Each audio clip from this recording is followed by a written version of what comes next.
Alright, hello YouTube. I am back with Tony at Express Tech Auto. I deal with this issue with brakes, the little Bluetooth squeaky brakes. And he's trying to figure out exactly what's wrong with it. But it seems to be like pretty bad. Okay, definitely front brake pads, front rotors. I'm not going to be able to resurface these. And we got an inner tie rod end over here that's causing all that play. The inner tie rod for sure.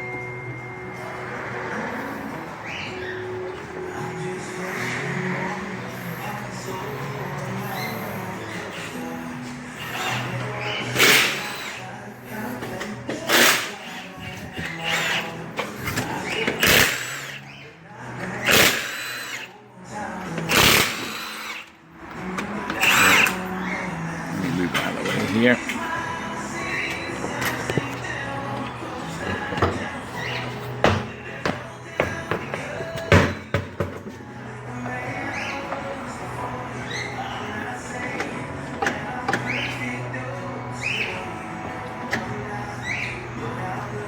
The inner tie rod. You see the play. So that's what's not holding this nice and tight. So when you go left and right, you could hear it, how the knuckle over there on the inside, the inner tie rod, is just shot, huh? That's going to destroy your tires, and it's going to give you a horrible drive. That's the problem. Problem, front brakes and rotors, inner tie rods on both sides. Wow. Yep.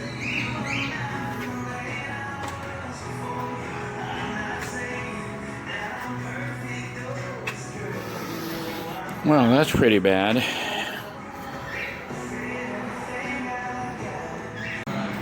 So Tony was like just looking at it and explaining to me what's going on with it, but basically the calipers need to be replaced. You can't resurface this one because it's like worn down through the rotor had yeah, not the calipers, the rotors started resurfacing it, and then he was explaining to me that basically blue is a rust bucket. You can see what happened here. When they tried to jack it up right there, it went through. The van is rusted. So you had to go off the frame, and it's showing me all the different leaks down here. You can see that we're dripping everywhere. Of course, we kind of knew that. The vehicle's got like more than 350,000 miles on it. You know, it's still running. But we just had the rears done very recently.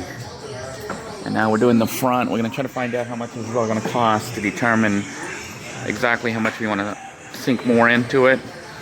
But starting to think now it might be time for me to seriously look into getting another vehicle. So, you know, if it's going to be too high, we're going to just try to patch it to use it for a bit. And end up being forced to retire blue. Let's find out here. Stay tuned. Oh, this makes me very sad.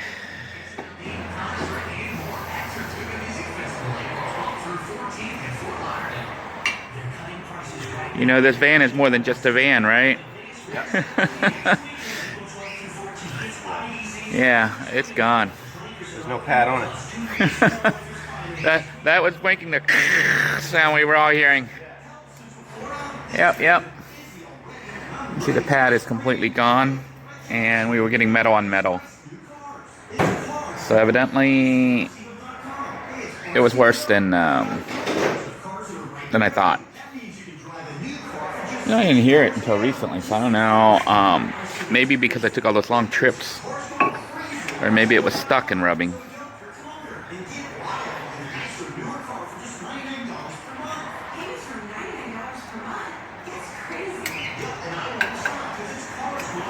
Alright,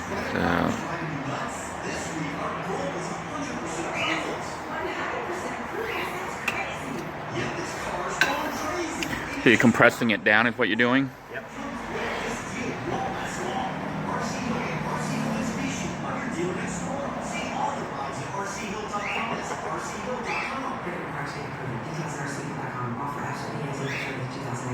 Jazz here to tell you about the newest Lady Jane's haircuts for men in Oviedo, opening on Monday, April 8th. on Mitchell Hammock Road, just east of Elevated Trail, next to Chick-fil-A. Save up that long hair and scruffy beard and let me or one of the other talented stylists clean you up. Get a precision haircut, hot leather neck shave, and hot towel treatment for just $14.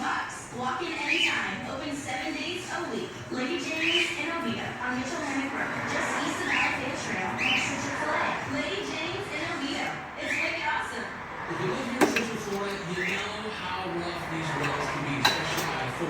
And it really puts a hurt on your tires, especially if your tires are bald or long overdue for rotation. Talk to R&R Tire Express today. I love these guys. They did a great job helping me pick out the best tires for my truck. You know what else they can do? They're saving it for you. You can get Caliper's good. Caliper's good. Caliper Okay. is performing what it's supposed to be performing like. So it just leads us to believe it was just excessive wear on this side rather than equal. Right. But it's still the same thing. It's still, these guys need to be changed out. Right. Brake pads, rotors. See, it's all like worn grooves right through there. Yep. Definitely. So that's what we got there. Internet is crazy fast. All right. Thanks, Tony. It's like a cheetah that you trust enough to house sit your pets. So Tony's getting ready to go into the office here to run some numbers for me to see how much this is all going to cost. But essentially, we're going to try to do the minimum, obviously, on a vehicle that is this old and essentially a rust bucket with parts falling off. We're getting ready to.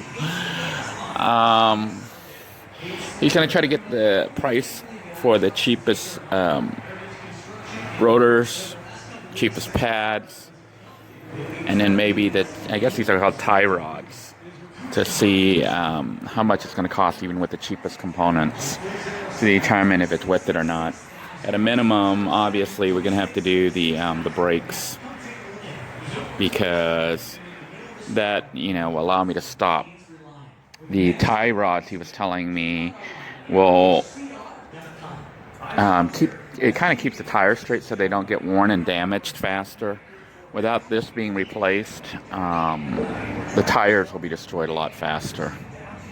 So, I could end up having to get new tires constantly, which I did just get new tires recently. So he's going to run the numbers, and then we're going to make a determination as to what the plan will be for poor little Blue. It looks like this might be her last visit to the car doctor.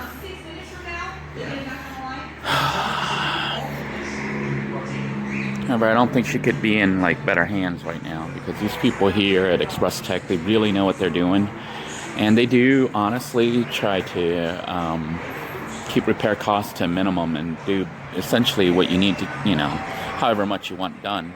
In a case like this, where the vehicle has more than 350,000 miles on it and is essentially rusting through, you can see even the frame here is starting to rust through.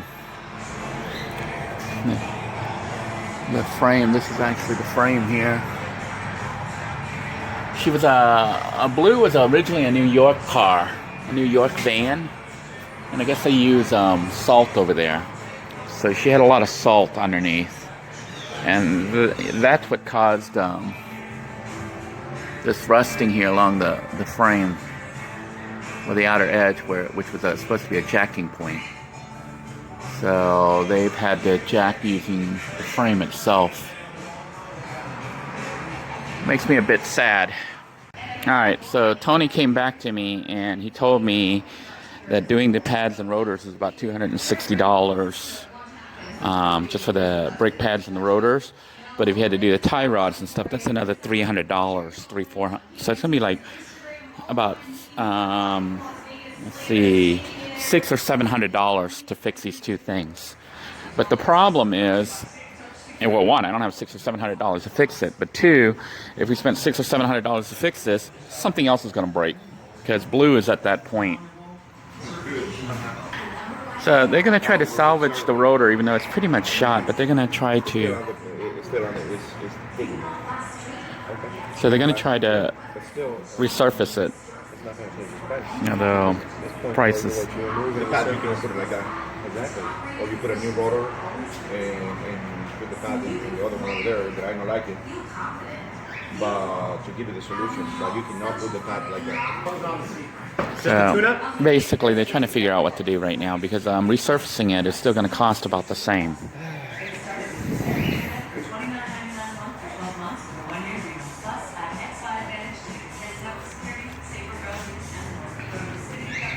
I'm thinking of the other rotor on the other side is still good. Oop.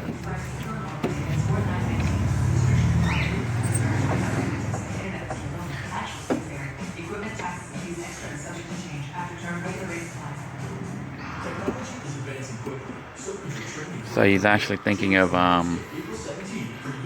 just getting one rotor.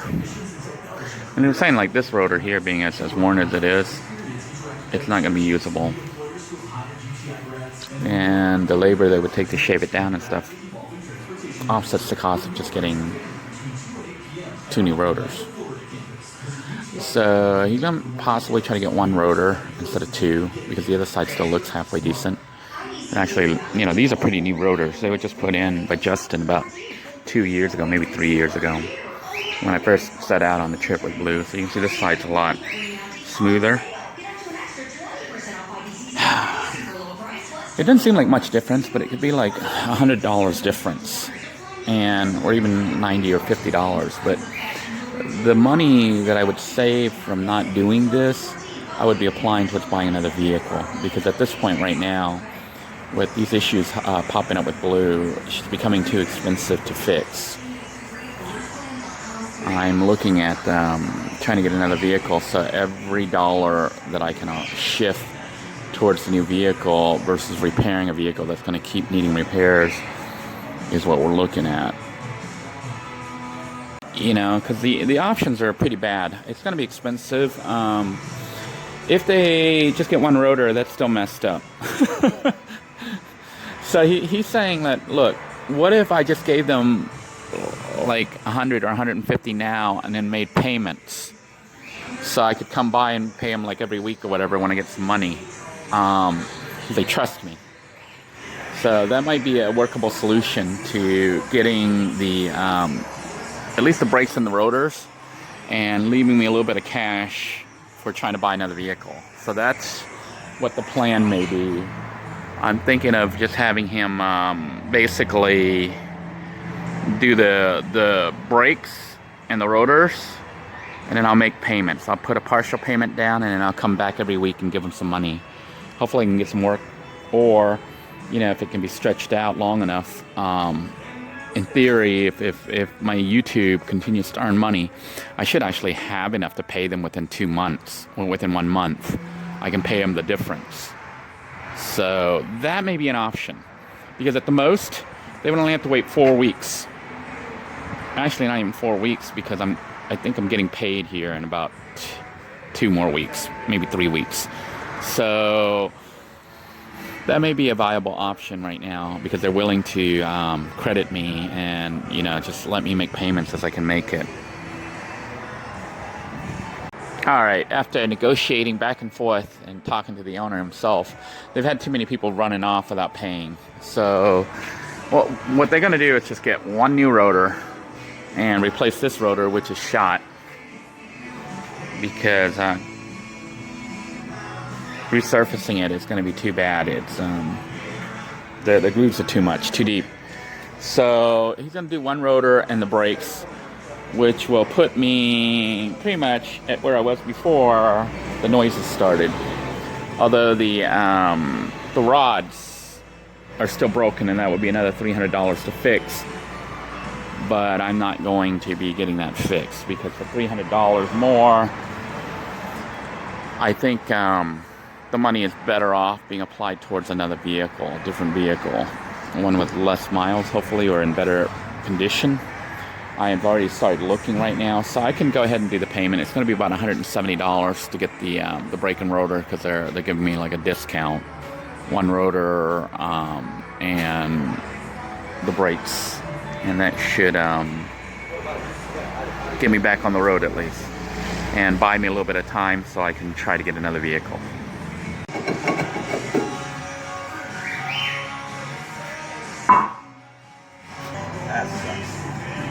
Alright, so he's getting ready take the calipers off, right? To replace the pad on the side. Yep.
Obviously, just replacing the calipers on one side and not the other is not the way to do this the proper way.